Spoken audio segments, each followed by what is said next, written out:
السلام عليكم ورحمة الله تعالى وبركاته وأنا محمد خضر يوتيوب كذا ونسيت وMK براون channel فضلا هدي أنا نقول عصبت هاي سبسكرايب صار زي أنه لسعتي مرة والبا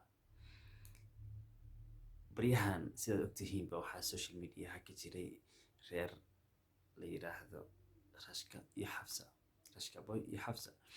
بوي يحفظة وحيا حيان رنهانتي فاميلي قروح بدن سوماليدو أي جعشا هاي ديسان انتي لقوق هاي انتي هاسي أنو كرن من إلهي إياك إنباني قوق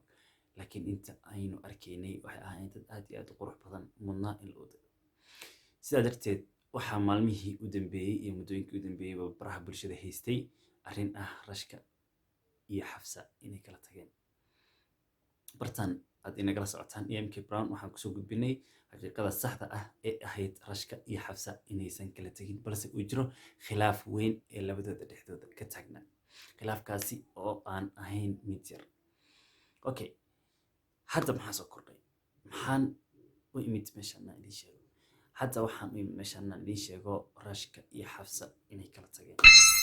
rashka iyo xafsa inay si toosa u kala tageen way jireen awal youtubera soo qoriyey ama ka hadlayey inay kala tageen laakiin xaqiiqada ayaa ahayd awal inuusan wax fureyni jirin balse khilaafkaas uu jiray balse caawa ayay timid rashka iyo xafsa inay kala tagaan waana wax qorna okay calafka uu qoran yahay waana wax aanan la diidi karin lagana hor imaan karin allah subxaana watacaala qof walba uu qoray meel kasta uu marayo iyo wax kasta u dambayso marka waxaa jiray dad badan oo youtubers ah oo ka hadlay rashka iyo xafsa inay kala tageen awal soo gudbiyey laakiin xaqiiqada waan idiin soo gudbinay oo ma ahayn sidaas ayda ah way ka duwaneyd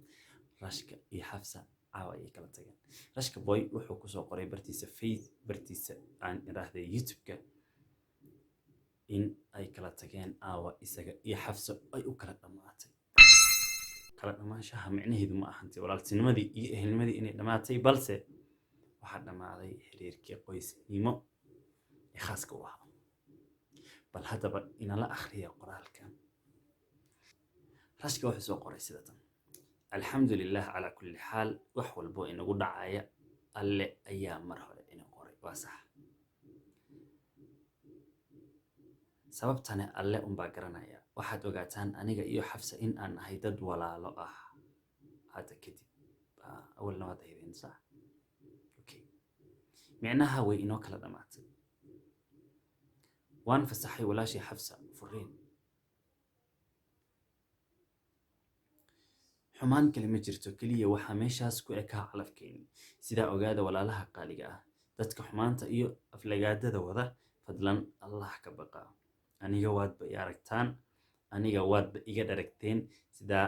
ii caayayseen laakiin fadlan gabadha ka xishooda waa sax gabadha laga xishooda weligeed ayaa la kala tegi jiray annaga uguma horeyno qasabna ma ahan inaad ogaataan deep private issues arrimaha hoose ee private-ka ah ama khaaska ah aad iyo aad ayaad u mahadsantihiin sida quruxda badan aad inoogu xirneydeen insha allah inuu isku soo duceyno mar walba love you Soomaali weyn okay adigna waad ku mahadsan tahay sida wanaagsan ee wax walba inoo la soo maaragtay wadaagtay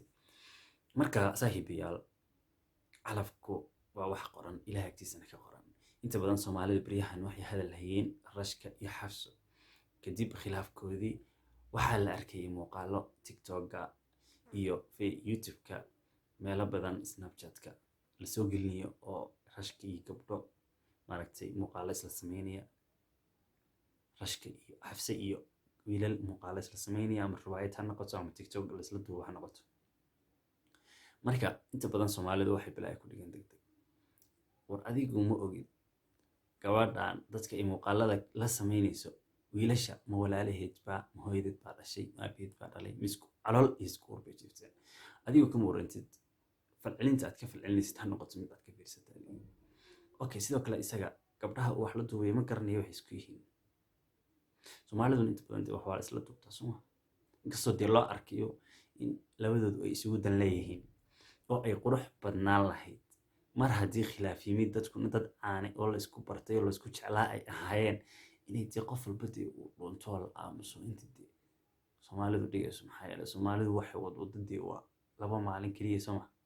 marka ila qurux badneed anigu dee khaas dee anigu maxamed ahaan waa ila qurux badneed in social mediaha muddo bilooyin ay ka dhuntaan.